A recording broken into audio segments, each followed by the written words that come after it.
Hello guys, and welcome back to the channel. So now guys, there are several elements within this narrative that I am about to bring you that will shock you, because when I first came across the narrative, there were several elements within it that I found shocking. Guys, I bring you this: criminal minds are threatening army with travel ban. I don't mind living in Nigeria. Who is saying this? The leader of the army, of course, the chief of army staff, Buratai. So it's Tuka or Tukur. I'm not sure how the name is being pronounced. So we go with Tukur. So the lead of the army, Tukur Buratai, is the person making this headline. The headline again: criminal minds are threatening army with travel ban. I don't mind living in Nigeria. Chief of army staff saying this to call Buratai. So now let's now see exactly what's led him towards making this statement. Chief of Army Staff to Buratai has reacted to calls by international bodies calling for a travel ban to be placed on some military officers accused of human rights abuses in Nigeria. So we pause there for a moment first, because I did say there were several elements that I found shocking, and that already in the first paragraph is a shocking element. So what the human rights organizations around the world are calling for is a monitoring and a travel restriction placed on military officers within the Nigerian space that have been found as abusing human rights within the Nigerian space. So this is what they are calling for, and the response of the chief of army staff is to say that he doesn't mind living in Nigeria. So that already is an admission of guilt of some sort by my reading, because of course if he feels that that applies to him, then he feels that that applies to him, because what they are calling for is a ban of people who have abused human rights, and his response is to say that he's happy to live in Nigeria. So is he then saying that he's guilty of what these people are alleging? Is the first thing, and that is just off the back of the first paragraph. We carry on. The army chief had a meeting with army commanders in Abuja today, October the 26th, where they deliberated on the NSAS protest and violent incidents across the country.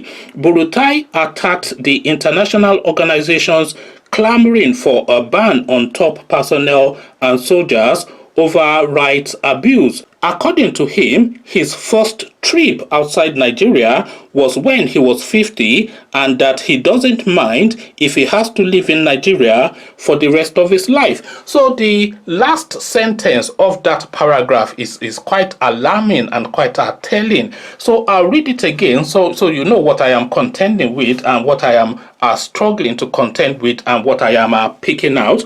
According to him, his first trip outside Nigeria was when he was 50. So that's just the one line that I wanted to pick out there. So who is making this statement now? The chief of army staff.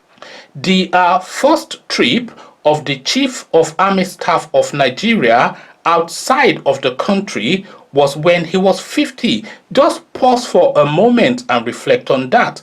So for all intents and purposes, then, this guy has not been on any tour of duty. That's one. This guy has not been on any international training. That is two. So this guy now that sits atop the army structure in Nigeria has lived in Nigeria for the entirety of his life, because the entirety of your life, of course, is up to the age of 50, because you are already formed then and you are waiting for retirement. What is the retirement age in the army that this guy at 50 had not been outside of Nigeria? Just imagine that. So all of his training was just in Jaji, where they're just saying do press ups and say apes obey, and that was it. This is all the training that this guy had, because he's now made the admission that he has not traveled outside of the country up till the age of 50. So to celebrate his 50th birthday, he probably went to Dubai or something to have a knees up. So this I find quite telling, and if this is indeed true, and it's not just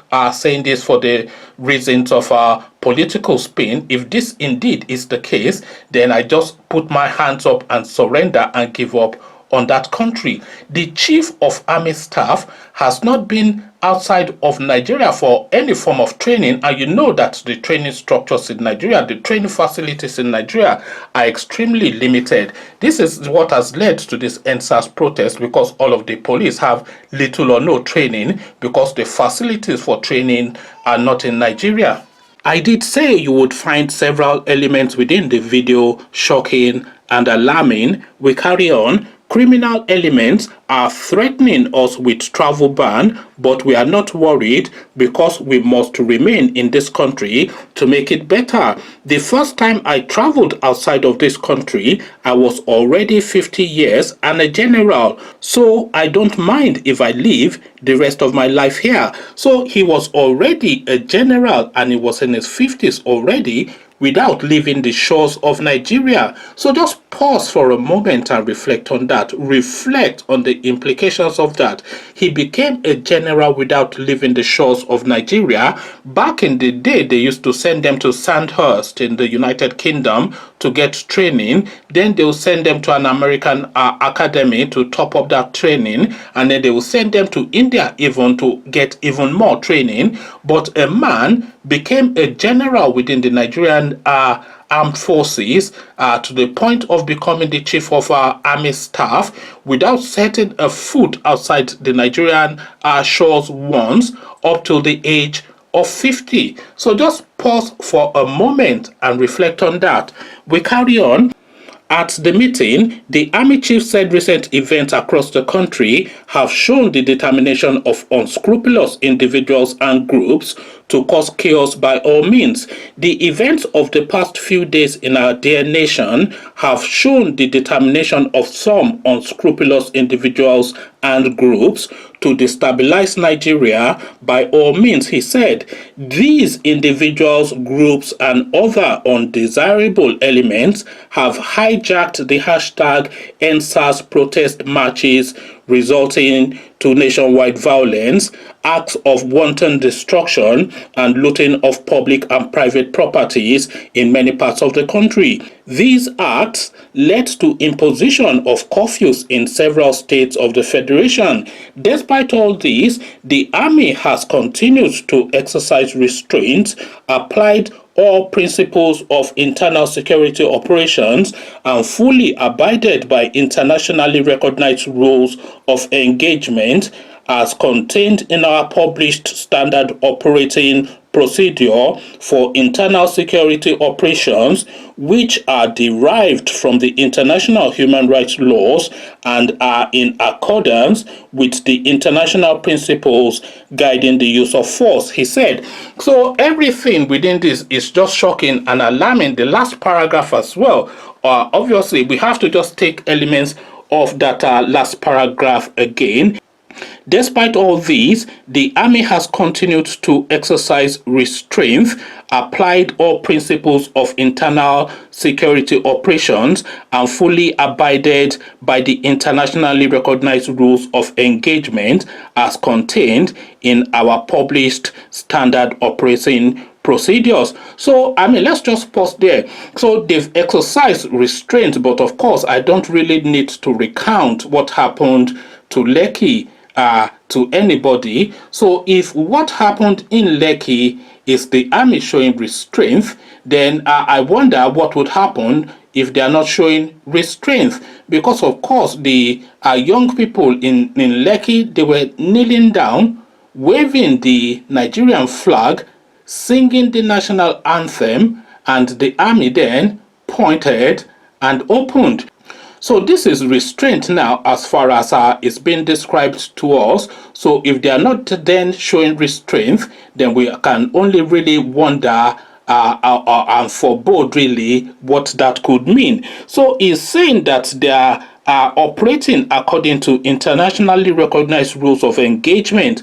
But this is a guy that has not been outside of the Nigerian shores up till the age of 50. So what relationship does he have with international standards? What understanding does he have of international standards? Is he some Indian guy that they brought in from India to come and lecture them in Jaji or wherever they are training centers are, to then give him the confidence to make this bold statement off the back of saying that he has never been outside of the country up till the age of 50.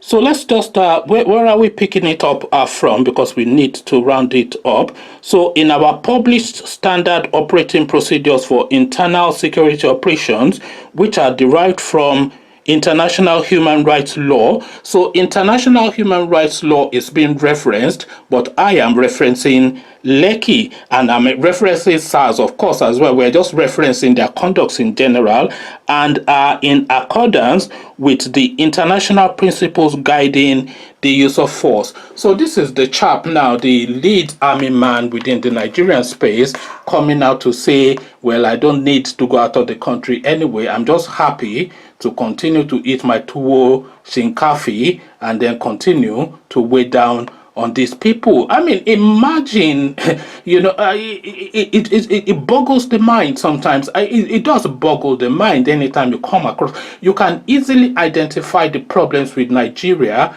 as soon as you come across either the pronouncement or the person of a Nigerian leader. So here is the lead person of the army who has never been outside of the country up to the age of 50. So how has he formed his worldview? Because the lead person of the army must have a worldview. What relationship does he have with other military organizations around the world and personnel there in order to collaborate and work together and develop the army? Because you must have those relationships, because we can't just be insular within our own geographical space. You must have those relationships, and you cannot have those relationships having not been outside of the country up to the age of 50. So you just see the whole mess right there. So if this now chap is the head of the army, then that completely then explains the state of the nation in terms of security all the way up to the point of what happened at Lekki. Conversations in the comment section, now you see it and it's all becoming clear now. What says you come share thoughts? But before you come share those thoughts, click on the red subscribe button so it's on screen. Bell button notifies you every time I drop a new video. Click on like as well because that helps with the YouTube algorithm. Once you've done all the clickings, the Army Chief of Nigeria has not been outside of the country up to the age of 50. What says you? So I'll leave you here. Carry this conversation on with you in the comment section, but here I say peace.